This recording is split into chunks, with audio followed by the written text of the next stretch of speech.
Hello guys, welcome to another episode of Clues, Cues and Reviews, and today we're looking at the most recent release of Fairy Tail 479. I hope everyone's had a good extended weekend, a good Easter for those celebrating, time with the family, time to catch up religiously if that's your thing, and altogether hope everyone's doing well.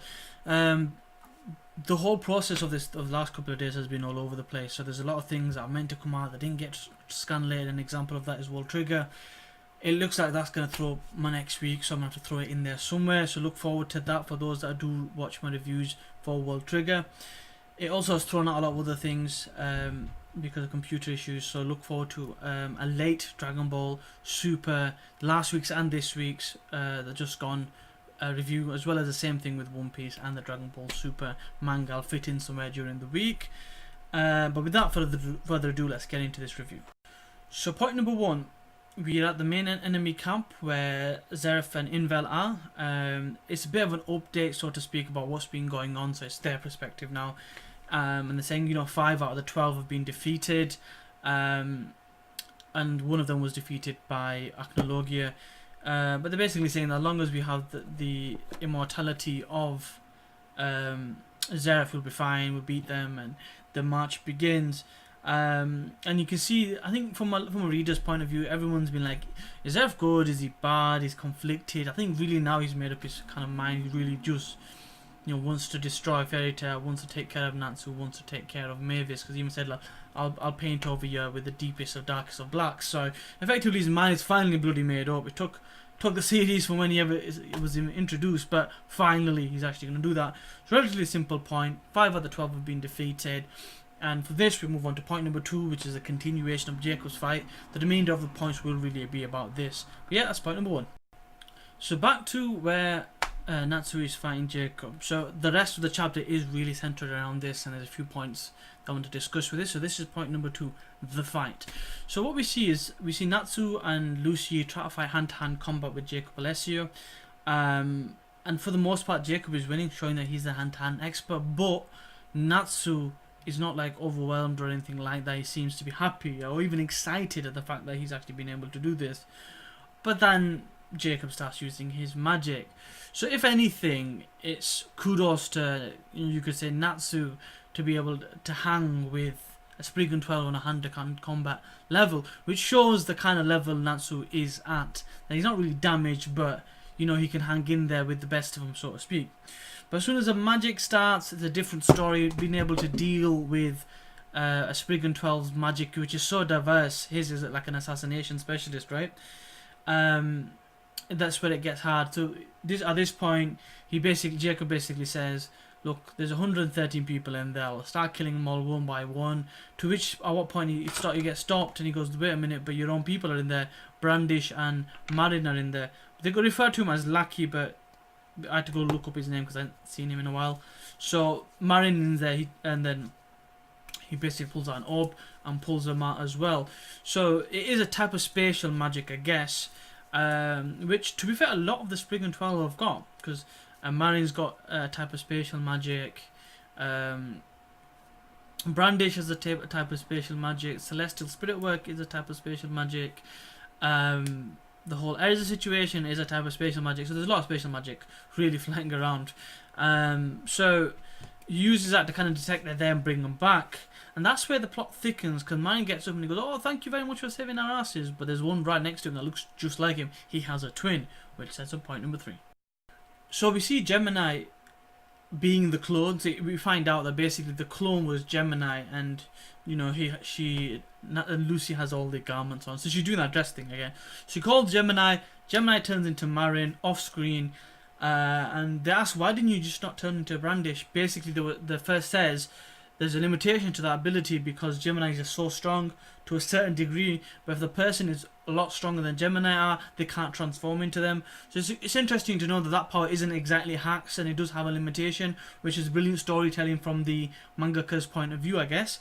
So they turn into him, but bearing in mind Marin has spatial cancellation magic, he uses that, and basically that cancels out the magic that's been put onto the Fairy Tail Guild, which brings everything back, which sets up point number 4. So everybody's back in the Fairy Tail Guild, no one's been hurt. That kind of like a happy ending, but Makarov is pissed because he goes, it's meant to be respect the aged dead. This is what you're doing. Boom!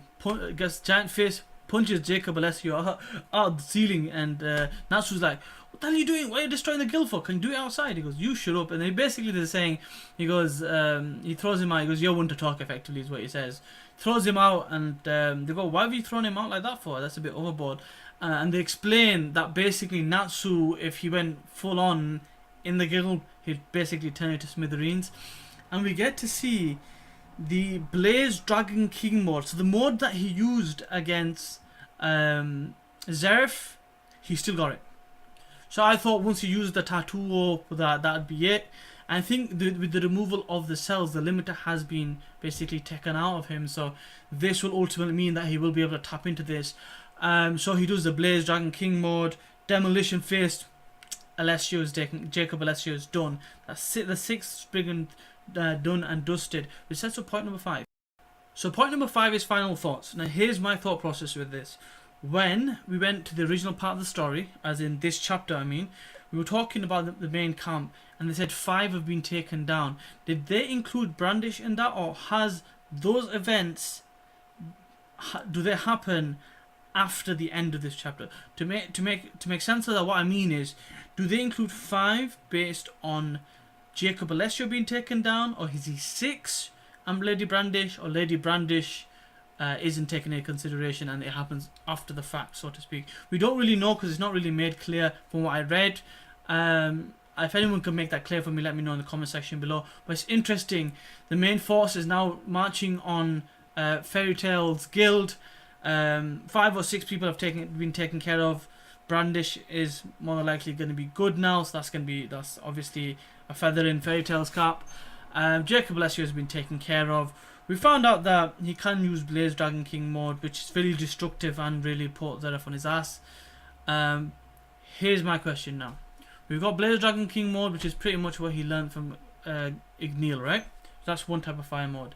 He took Godflame mode from Zankro at one point. He's taken Lightning at one point, the Flame of Rebuke at one point, and he's had Ethereum at different points as well. Having them somewhere in his system, and the cells that basically are anti-magic taken out of his body, do you think he's going to use all of these? Do you think that's going to be possible? Or is it going to be a situation where he'll use his flame element the most, and then the END situation will happen, and that'll add that demon side to it?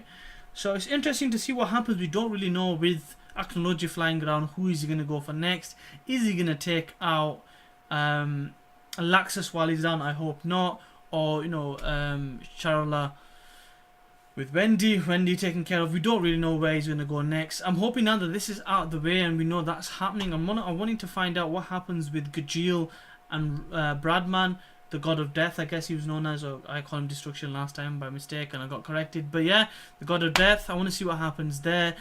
And what's going to happen with the other Spriggan that's Ninehat, his name is, where Erza and basically Kagura are going to fight him. Also, we don't know what's happening with August, so we need to get all that wrapped up before the main force arrives, just to ensure that they're taken care of. So a lot of things going on. I want to find some solution to them. Hope you enjoyed the chapter. Hope you had a great Easter holidays. If you enjoyed what I did, give me a thumbs up and let me know in the comment section below. If you haven't already, please subscribe. I'm on 39 subscribers. I'd really like a nice 40, ideally 50, really like 1,000 by the end of the year. So please continue to show your support. Any suggestions in the comment section below. See you later. Peace.